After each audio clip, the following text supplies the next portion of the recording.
Eastern Anatolia is an elemental terrain of grand vistas, hardy people, and extremes of climate. Much of its scenic beauty comes from its high plateaus and mountains. The region's average altitude is 1,500 to 2,000 meters. The steep slopes, severe winters, and poor soil make much of the land difficult for farming, although some of the valleys are surprisingly lush and yield good crops of summer wheat, barley, fruit, and nuts. Dairy cattle thrive in the humid northeast, and pastoral nomads tend herds of sheep and goats in the drier south. Summers are short and mild, winters long and frigid. Southeastern Anatolia is mostly dry, hot semi-desert with torrid summers and mild, pleasant sunny winters. The Tigris and the Euphrates rise here and wend their way through the region, bringing fertility and bounty along their courses. Where there is water, farmers grow wheat, rice, vegetables, grapes, and melons in abundance. Besides agriculture and the livestock raised by semi-nomads, the southeastern region holds Turkey's principal petroleum reserves. Turkey's eastern and southeastern regions are at the crossroads of history. Camel caravans, pilgrims, and armies marched through on their way between Europe, Asia, the Middle East, and Africa, leaving their mark on the region's cities and towns. The traditions, architecture, and cuisines of the Neo-Hittite, Hurrian, Urartian, Persian, Hellenistic, Roman, Byzantine, Seljuk, and Ottoman civilizations have all made their mark here. Set on a plain in the shadow of the Palandöken Mountains, Erzurum is the largest city in the east and its main center for transportation and commerce.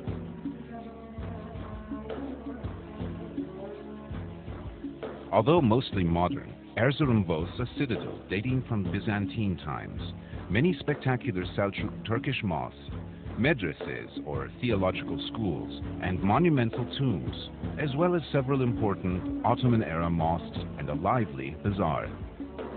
Northeast of Erzurum, at an even higher level, is Kars, dominated by a great Turkish fortress that was used for defense well into the 20th century.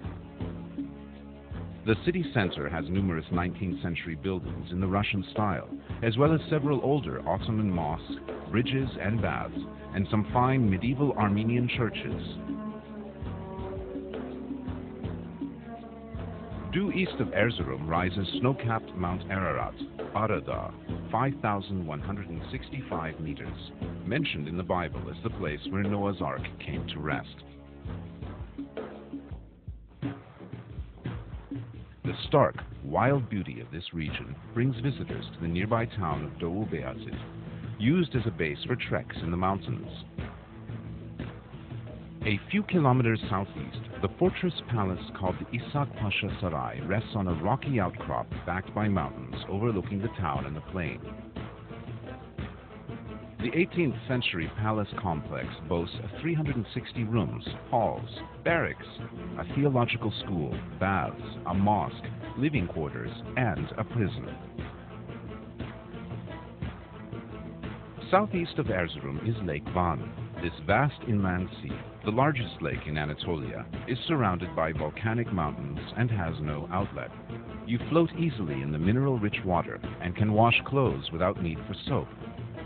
On the eastern shore of the lake, the city of Van is truly ancient, even for Turkey. Known as Tushpa, it was the capital of the Urartian kingdom, which flourished here in the 9th century BC. At the Rock of Van, west of the modern city center, are Urartian tombs and cuneiform inscriptions from those early times. Short excursions out of the city take you to Çavuştepe, site of the royal Urartian capital of Sarduri Hinili in 700s BC, and to dramatic medieval Hosat Castle, 1643, which dominates a strategic valley. On Akdamar Island, reachable by boat from Gevas, stands the beautiful 10th century Armenian Church of the Holy Cross, decorated with delightful high reliefs of biblical scenes.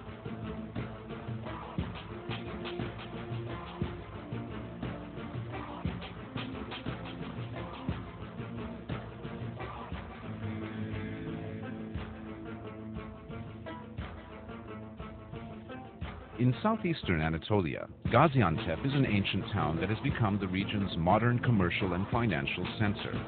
The textile industry brings much of the wealth, but the city is known and loved throughout Turkey for something else, its pistachio nuts. This is the place to try delicious baklava with pistachios. Gaziantep's Archaeological Museum has one of the world's best collections of Roman mosaics, many from the rich finds unearthed at ancient Zeugma. Threatened by the rising waters of a vast new lake, the mosaics were rescued and are now on view in the museum.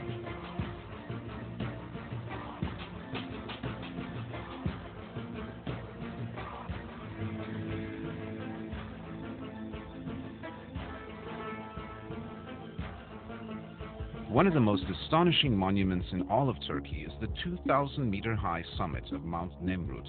The entire mountaintop is actually a gigantic burial mound. On its east and west sides are temples with colossal stone statues portraying the gods and Antiochus I Epiphanes, the king who built the temples 2,000 years ago and who may be buried beneath the burial mound.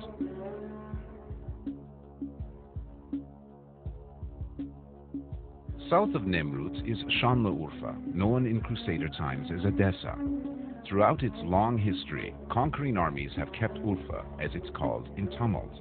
But there is little evidence of conflict today. Instead, Urfa is a peaceful center of pilgrimage for the faithful who come to visit the cave where, legend says, the patriarch Abraham was born. Speaking of Abraham, the Bible's book of Genesis says that he lived for a time in nearby Haran, a town of ancient-looking beehive-shaped houses made of mud brick. Wandering among its timeless scenes of village life, it's easy to imagine what life was like nearly 3,000 years ago. East of Şanlıurfa, across the flat, dry countryside, is Mardin, yet another ancient city with a biblical connection. It's the chief city in a region known for its ancient monasteries. Many of them were founded only a few centuries after Jesus preached and still use Aramaic, the language Jesus spoke in their worship services. Just outside Mardin, the Deirul Zaferan Monastery, once the seat of the Assyrian Orthodox Patriarchate, is a fine example.